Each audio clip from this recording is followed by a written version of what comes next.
Thanks. Thank you, Jack. That was a very kind introduction. My mother would have especially appreciated it because you covered all the high points. It's great to be here this morning. I'm really pleased to come to Flushing's Main Street to have an opportunity to talk to the leaders of this vibrant business community. I want to thank the Queens Chamber of Commerce and the Queens Economic Development Corporation for their help in organizing today's breakfast and for reaching out to people in this room and those who will meet later today, the business, community, and academic leadership of Queens. You may have noticed some videos playing as you walked into this room. These videos are the winners of the Federal Reserve Bank of New York's contest to promote financial literacy among young adults. This year, students from LaGuardia Community College took both first and second place in the competition. The top winning video ran as a public service announcement at several movie theaters in New York City. And all three videos are available at the New York Fed's website and, of course, on YouTube. I think this is an impressive achievement, and I really do applaud the students and LaGuardia Community College in taking this up. Although some people, I think, may refer to Queens as an outer borough, I'm quite aware that the center of population in New York City is in Maspeth, Queens. Of course, Queens is special not just for the central location, but also for its extraordinary diversity. Queens continues to serve as a land of opportunity from immigrants from all over the world. Roughly, by our measure, 46% of Queens' population is foreign-born. That's more than 4 times the national average, and it's higher than for any other county in the United States, with the exception of Miami-Dade County. We have sizable communities of immigrants here from countries ranging from Colombia to Korea, Ecuador to Egypt, Greece to Guyana, and Italy to India. They've all made Queens their home. This diversity is one important element that makes Queens and New York City so very special. You could say we are at the cosmopolitan center of the world here. This morning I'm going to talk to you about national and regional economic conditions, and of course, as always, what I have to say reflects my own views and not necessarily those of the Federal Open Market Committee or the Federal Reserve System. That's pretty much in every speech I give. By way of introduction, let me start by describing what the New York Fed is. Jack described it a little bit, what we do and what makes my job so interesting. The New York Fed is part of the Federal Reserve System. That's America's central bank. We were established by Congress back in 1913, so our 100th year anniversary is coming up. With this act, Congress delegated to the Fed system its constitutional authority to manage the supply of money in the nation's economy. And Congress designed the central bank to be decentralized, to represent all of the United States and independent of the political process. The Fed system is composed in really 2 distinct parts. The Board of Governors that's in Washington, D.C. That's a federal agency currently led by Chairman Ben Bernanke, plus 12 Federal Reserve banks that span the country. So the district overseen by the New York Fed includes all of New York State, the 12 northern counties of New Jersey, Fairfield County, Connecticut, and Puerto Rico and the U.S. Virgin Islands. Each Reserve Bank is distinct with its own charter and board of directors drawn from its districts, but we are overseen by the Board of Governors. The law that created the Federal Reserve made the central bank independent so that policymakers could make decisions about monetary policy in the national interest, somewhat insulated from political pressure. However, the Fed is accountable to Congress. In that regard, Congress has set an explicit objective for monetary policy to pursue the highest level of employment consistent with price stability. This objective is often referred to as our dual mandate because it combines 2 different goals, high employment and low and stable inflation. In order to promote these objectives, we also pay important attention to financial stability, because without financial stability, as we saw during the financial crisis, it's very hard to achieve our goals with respect to jobs and inflation. So the FOMC consists of the Board of Governors plus the presence of the Federal Open Market Committee consists of the Board of Governors plus the 12 Federal Reserve presidents. It meets in Washington 8 times a year. We have a meeting next week to deliberate and vote on monetary policy. As the New York Fed president, I'm vice chairman of that committee, and I get to vote at each meeting. At these meetings, the committee members and I present our current outlook for the economy. And for these assessments, we don't just rely on our research departments. We come out to neighborhoods like this and to hear what people have to say about what's going on in terms of local economic conditions. My visit today is very definitely part of this consultative process. One thing that makes my job even more interesting is that New York has some very special roles within the Federal Reserve System. For example, we're the bank that's charged with actually implementing monetary policy. So the Board of Governors, the Federal Open Market Committee decides, and the New York Fed makes it so. At the direction of the Federal Open Market Committee, we buy and sell Treasury securities. We're also the eyes and ears of the Fed on Wall Street. We supervise some of the largest financial institutions in the country. We also operate FedWire, which is a payments platform that allows banks to send large dollar payments among themselves. And we provide banking services to the U.S. Treasury and central banks and governments around the world. New York Fed District, as I mentioned, is one of the most diverse within the system. We've got the density of New York City. We've got the sparseness of the northern Adirondacks. We've got the Caribbean islands of Puerto Rico and the Virgin Islands. So all in all, there's lots to keep us very, very busy, even in normal times. So what is the outlook for economic activity, employment, and inflation? In particular, what are the areas of vulnerability that we should be most concerned about? Well, the good news is I am pleased to say that the economic outlook has improved considerably over the past 6 months.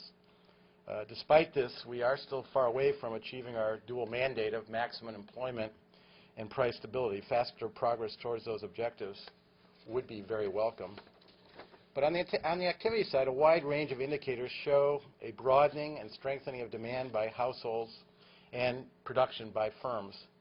So, for example, on the demand side of the equation, families boosted their consumption in the fourth quarter at a 4.1% annual rate. That's nearly double the rate in the first 3 quarters of 2010. Not surprising, as demand picks up, businesses' orders and production are following suit.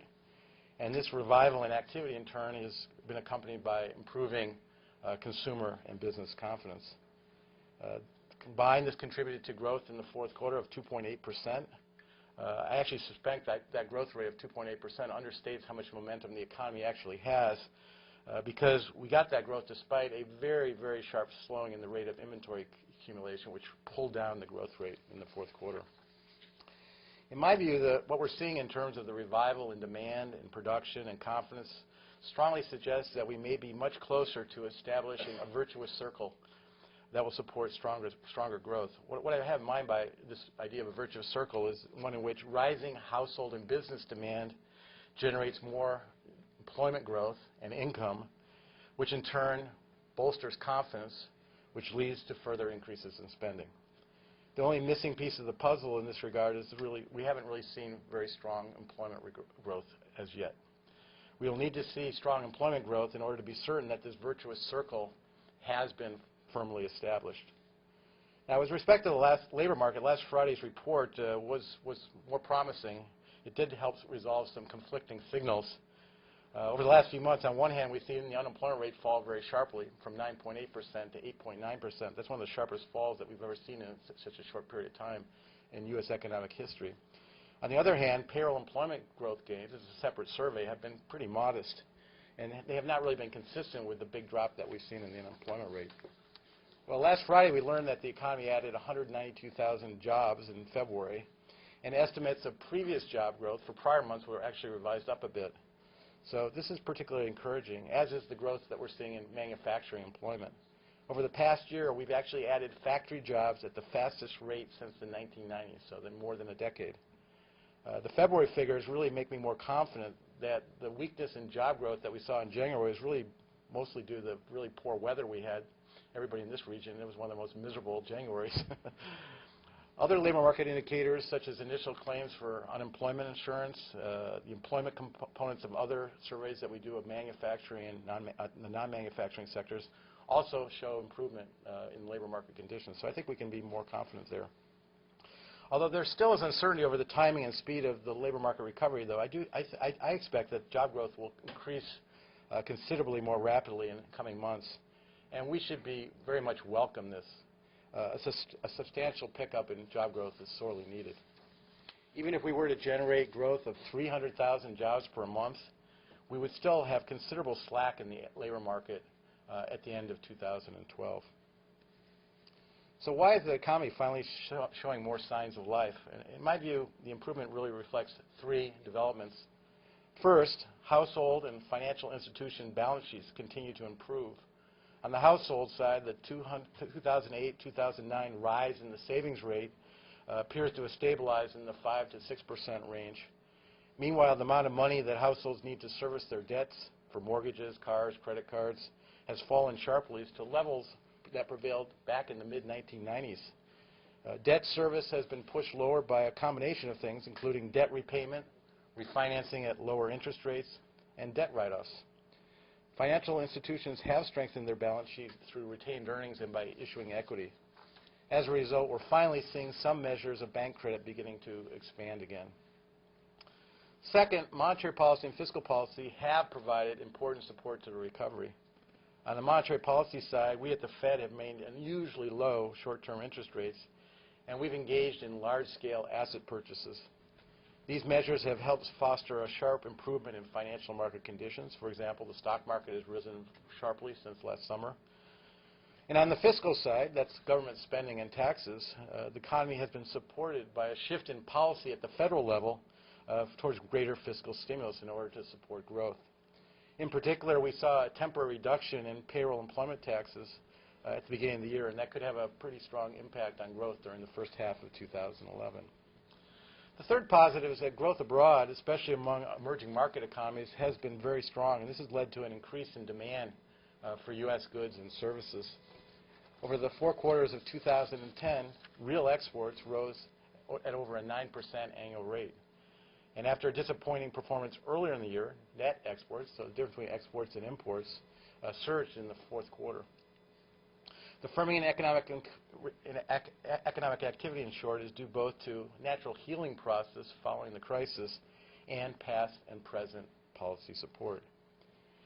In this regard, it's important to emphasize that we at the Fed have been expecting the economy to strengthen. We provided the additional monetary policy stimulus via the large-scale asset purchase program to help ensure that the recovery did, in fact, gain momentum. A stronger recovery with more rapid progress to our dual mandate objectives is what we are seeking, and this is a welcome development and not a reason to reverse course. Yet, it's important that we don't become overly optimistic about the growth outlook. The coast is not completely clear. The healing process in the aftermath of the crisis does take time, and there are several areas of vulnerability and weakness. In particular, housing activity remains unusually weak, and home prices have begun to soften again in many parts of the country.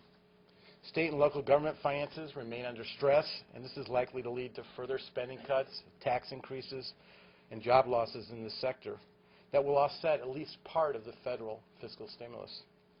And we cannot rule out the possibility of further shocks from abroad.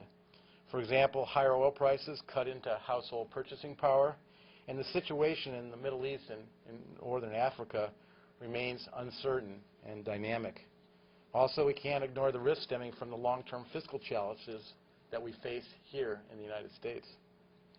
But in the near term, the most immediate domestic problems may recede rather than become more prevalent. On the housing side, stronger growth should lead to more household formation. For example, more young people, if they get jobs, will be able to move out of their parents' homes. This trend should provide more support to housing demand.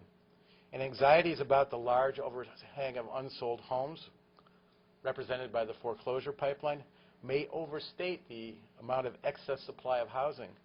Families that have lost their homes through foreclosures are likely to seek new homes as their income permits, even though many may re-enter the housing market as renters rather than as buyers. On the state and local side, a rising economy should boost sales and income tax revenue and help narrow near-term fiscal deficits. We also need, as we go forward, to remain watchful for signs that the low level of interest rates that we have in place right now could foster a buildup of financial excesses or bubbles that might pose a medium-term risk to both full employment and price stability. Fortunately, on that front, the current risk spreads on U.S. financial assets are not unduly compressed. This suggests that people are still being relatively cautious about taking on a lot of financial asset risk. On the inflation side of the ledger, there are some signs that core inflation, so that's inflation excluding food and energy, is now stabilizing after falling for the past few years. At the Fed, we focus on core inflation, which excludes energy and food prices, because experience and research tells us that core inflation provides the best measure of whether overall inflation pressures are rising or falling. Core inflation has proven quite reliable in predicting future total or headline inflation. And at the moment, both headline and core inflation remain below levels consistent with our dual mandate objectives, which most members of the FOMC consider to be 2% or a bit less when we use on the basis of what's called the personal consumption expenditure. Recent evidence shows that the large amount of slack in the economy has contributed to declining inflation over the past few years. I expect this slack to continue to dampen price pressures over the near term. Inflation expectations are well anchored today, and we intend to keep it that way. A sustained rise in medium-term inflation expectations would represent a threat to our price stability mandate, and would not be tolerated. We always need to be careful about inflation, even in an environment of ample spare capacity. In that regard, let me focus on one issue, commodity prices, for a moment. I'm sure there are many people in the audience today that have faced the challenges of sharply rising oil, food, and metal prices in recent months. For example, the spot GSCI, which is a broad measure of commodity prices, has risen more than 35% over the past year. This was in train even before the recent upheavals in the Middle East and Northern Africa raised market concerns about disruption to oil supplies, which have pushed energy prices still higher. Commodity price pressures are pushing measures of headline inflation above core inflation, which, as I mentioned, exclude food and energy prices. You may have concerns that the rise in commodity prices will turn out to be persistent, and if so, this could potentially impact the inflation outlook. Now, from a policy-making standpoint, there are important factors that suggest that it would be unwise for us at the Federal Reserve to overreact to recent commodity price pressures by raising interest rates soon. You might ask why. Well, first, despite the general uptrend, some of the commodity price pressures are likely to be temporary due to poor weather or political uncertainties. This is certainly what's anticipated by market participants. For example, they expect good food harvest this year and food prices to come back down as we go into 2012. Second, even if commodity price pressures were to prove persistent, they're likely to have a much smaller impact in the United States than they do in many other countries. Relative to most other major economies, the U.S. inflation rate today is lower, the amount of slack is much greater, and commodities represent a relatively small share of our consumption basket. This small share helps to explain why the pass-through of commodity prices into core measures of inflation has been very low in the United States for several decades. Third, the Federal Reserve's success in anchoring inflation expectations has been important in limiting this pass-through of commodity price pressures into core inflation. Since 1994, for example, when the Federal Reserve began to achieve success in driving down and then subsequently anchoring long-term inflation expectations, there's really been very little evidence of commodity prices passing through into core inflation. Now, in contrast, prior to 1984, when inflation expectations were much less well anchored, pass-through did occur, and at times did play an important role in pushing underlying inflation higher. So while commodity prices may be giving some of you a bad headache, this is not likely to lead to a sustained rise in inflation to levels inconsistent with our dual mandate. We do, though, have to ensure that these pressures do not cause inflation expectations themselves to become unanchored. If that were to occur, that would be a troublesome development that would complicate our pursuit of our dual mandate of high employment and low and stable inflation. Because we have an FOMC meeting next Tuesday, I will not comment today on the implications of the economic outlook for monetary policy. So now let's turn to the situation here in the city and in Queens in particular. While the national economic outlook improved considerably during the latter part of 2010 and into this year, growth in New York City's economy actually appears to have slowed a bit. The regional economists at our bank have developed a composite economic index for New York City. It incorporates measures such as unemployment, income, and it really can serve as a barometer of how the economy here is doing.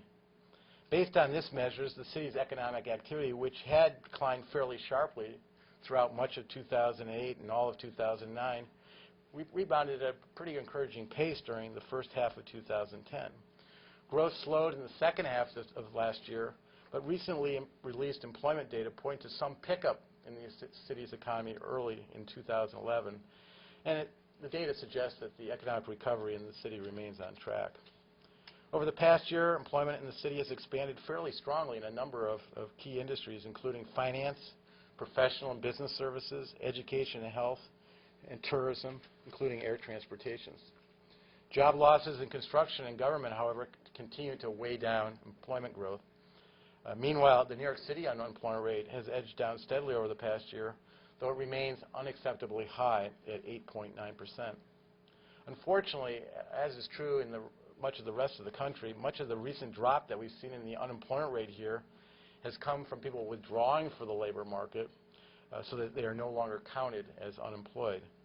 It's true that some of the unemployed have been able to find jobs, but not in large numbers thus far.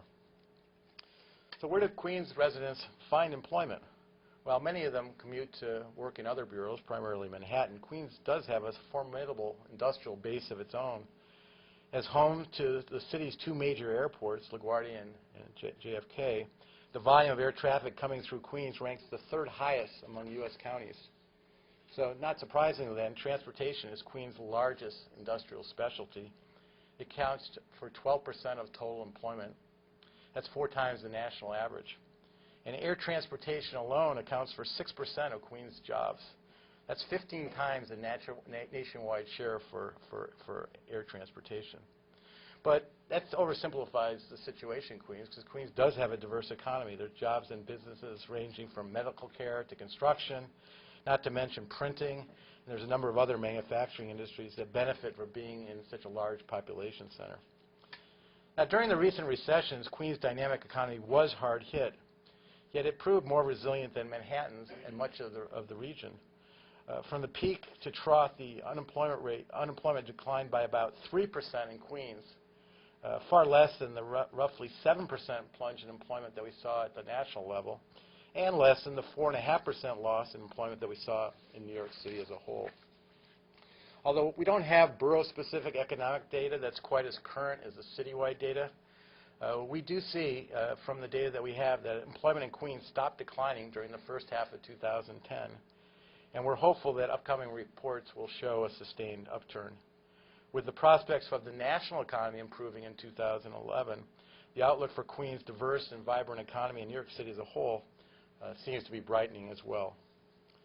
So in conclusion, to sum up, the national economy experienced a pickup in activity during the last quarter of 2010 that shows signs of continuing into 2011. And although the city's economy saw some loss of momentum, I would not be overly discouraged by that. After all, soft patches are not uncommon during economic recoveries. Now, it's true both nationally and regionally unemployment remains stubbornly high, but there are many indicators that suggest that conditions are in place for stronger growth in coming months, and that will be very welcome. Thank you very much for your kind attention, and I'd be very happy to take a few questions.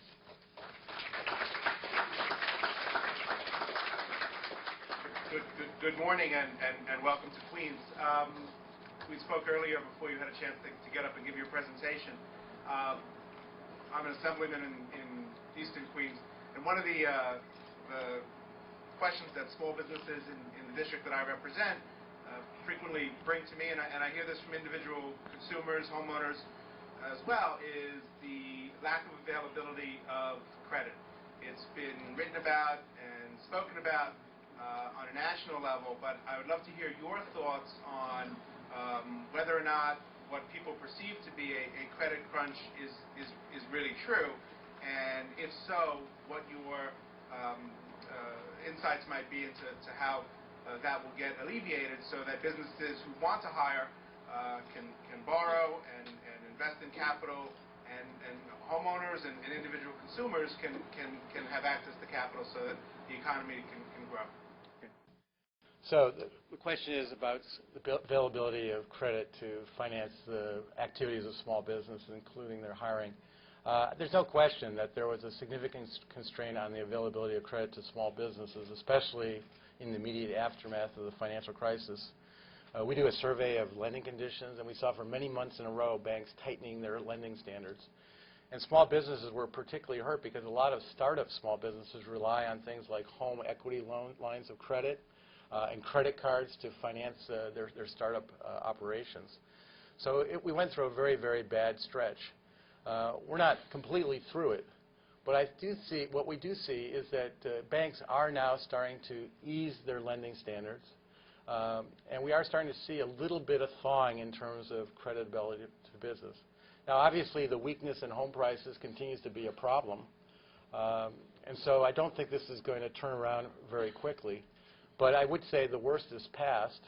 And for smaller businesses that are already up and running, I think they're, have a track record. I think for them, they'll find that credit, I think, is actually reasonably available today. But it's particularly the startup business that's still going to have trouble finding credit. So things are getting better.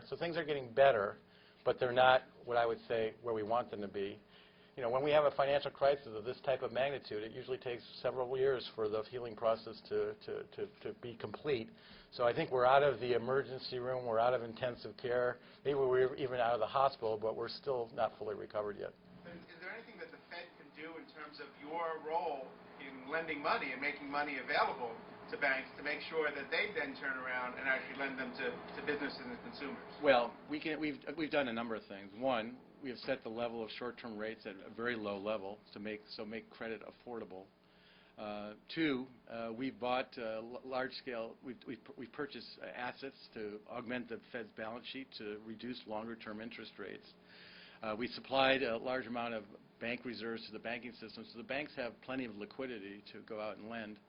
And we've tried to encourage banks not to, overdo it. During the boom, lending standards get very, very loose, and when you have the bust, the things swing back wildly in the other direction. And we've been very, very clear to banks that we don't want them to overdo it.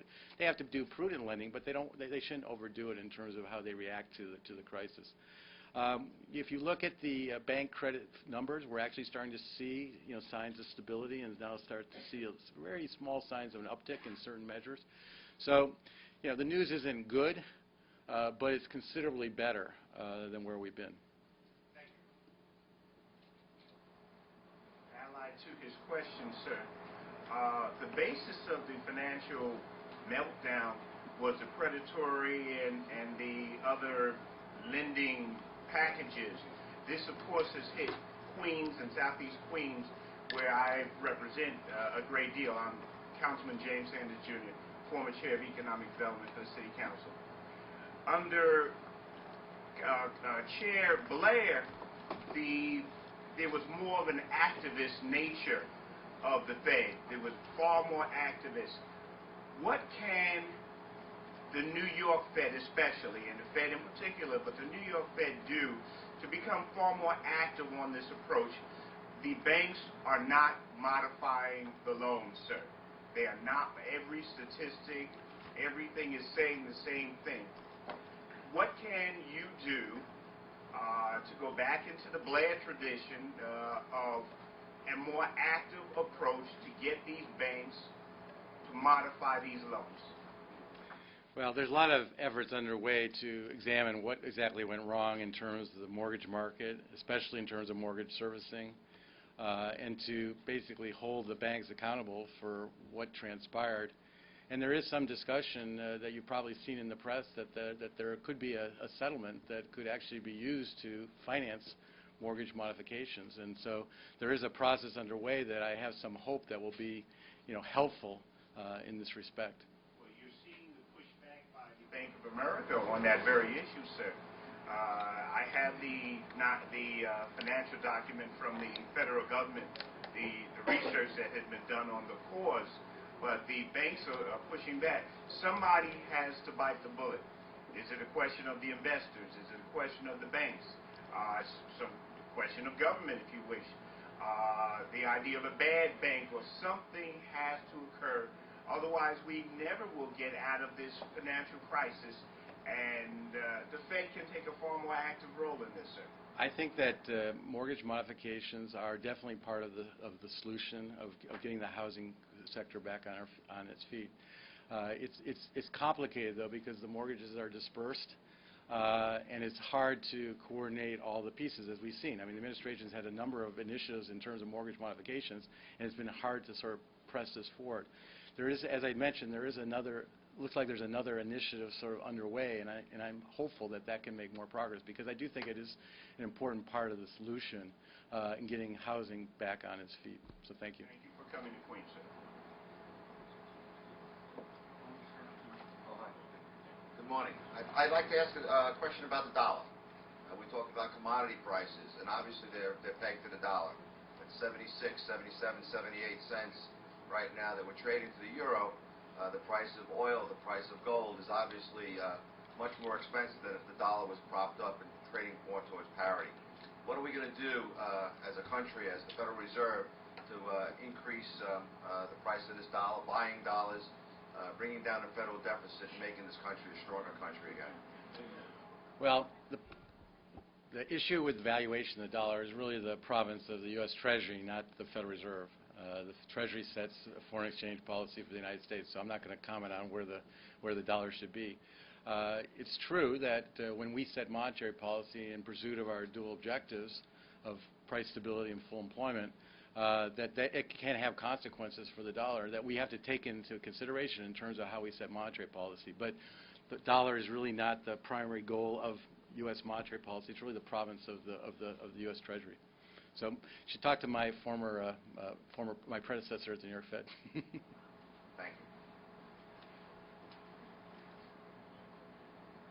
Hi, I'm Thomas Bosco, and I asked this question on behalf of myself, like you started out in your speech, not on behalf of my company or on behalf of the Chamber of Commerce.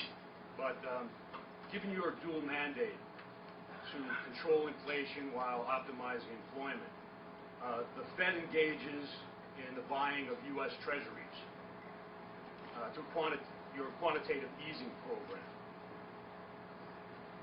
This feeds the federal government's appetite for spending, whether it's bailing out industries or giving handouts to favored political groups through so-called stimulus. I'm no economist, but if common sense tells me that if the Fed, through the purchase of treasuries, is flooding the economy with dollars, not backed by any good or service, then it has to drive inflation. It has to be debasing the value of the currency. And if energy and food commodities, which are sold on world markets and priced in U.S. dollars, if those U.S. dollars are worth less and less and less, it's not due to poor weather or to external shocks. It is due to the debasing of our currency. Let me answer your question. That businesses are failing, people are unemployed, more of a speech than a question. And people across the world are starving. Okay,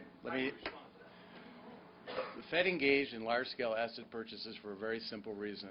We could not push short-term interest rates any lower because we were already basically at zero. So in that situation, how could we make monetary policy more stimulative to push the economy closer to full employment?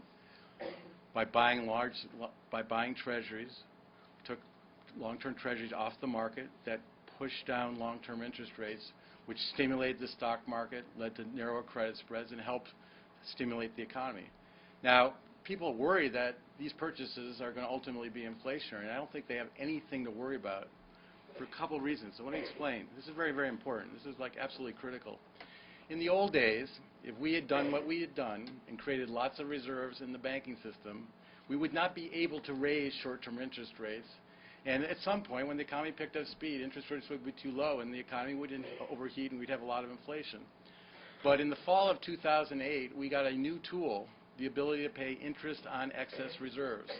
So even though today we've added lots of excess reserves to the banking system, we can control how those reserves lead to credit expansion and how those reserves lead to credit expansion and potentially inflation. If we see the economy starting to overheat, we can raise the interest rate we pay on excess reserves, and those reserves will stay with us rather than being lent out into the economy and causing the economy to overheat. So the money banking textbooks that were written prior to October 2008 are obsolete. We have a new tool, and we're going to use that tool in a way to make sure we don't have an inflation problem, even if we have an enlarged balance sheet. So there really is nothing to be worried about. You're not the only one who's brought up this issue, and I think it's a serious one that we need to address, but the world has changed. We have new tools. And just in case that tool we have, the interest on excess reserves, is not sufficient, we also, that's our belt, we also have a pair of suspenders. We've also developed a number of tools to actually drain the excess reserves from the banking system if we need to. So we are absolutely determined to prevent any long-term inflation problem. We're not going to let it happen. Not only do we have the tools in place to prevent it, we have the will to make sure that doesn't happen. So I certainly acknowledge your concern. If I thought that what you were describing had any chance of happening, I would never have done the large-scale asset purchases, because that would have been irresponsible. When was the last time, sir, that you went food shopping? Let's say. I mean, I was just in my supermarket the other day, and I bought paper towels and a couple of food items. I couldn't believe the price. Even the checkout, the woman at the checkout counter was saying it's incredible how prices have risen. So, you know, as common folk, when we go shopping, just by that, a mere shopping exercise, you can see the inflation that's hit our economy. No, I acknowledge. I mean, there's no question that I acknowledge that food price. Let's have someone else have a shot.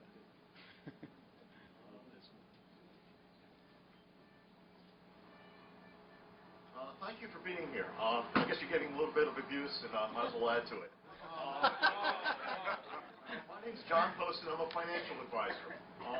And I took a seminar last week, and the fellow who taught the seminar said, does everybody drink orange juice? We said, yeah. He said, we all buy X brand, 64-ounce container. He said, go home and look at it. It's 58 ounces today. Same price. There definitely is inflation. Consumer confidence is down.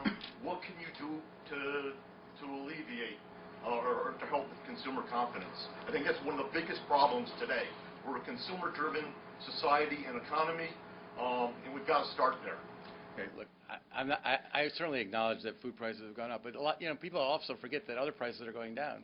Today, you could buy an iPad 2 that costs the same price as iPad 1, that's twice as powerful and than the old thing. So, you have to look at all the prices of all goods and services, and not just focus on the ones that are particularly annoying when you go into the food store. If you look at total prices in the U.S. economy over the last year, they're rising at only about 1.5%. So yes, some prices are rising quite rapidly, but other prices are actually declining. No, I think the key, I think consumer confidence is extremely important in terms of generating a sustainable economic recovery. And we've been doing everything in our power on the monetary policy side to provide support to the economy so we can generate easier financial conditions that supports demand. As demand grows, that leads to jobs. As it leads to jobs, it leads to income, and it leads to higher confidence. We've actually seen that the last 6 months. Confidence has really started to recover over the last 6 months. So we're pretty close to getting this virtuous circle going. I'm not sure we're absolutely certain that we're there, but things are definitely a lot better than they were 6 to 12 months ago. All right, thank you very much.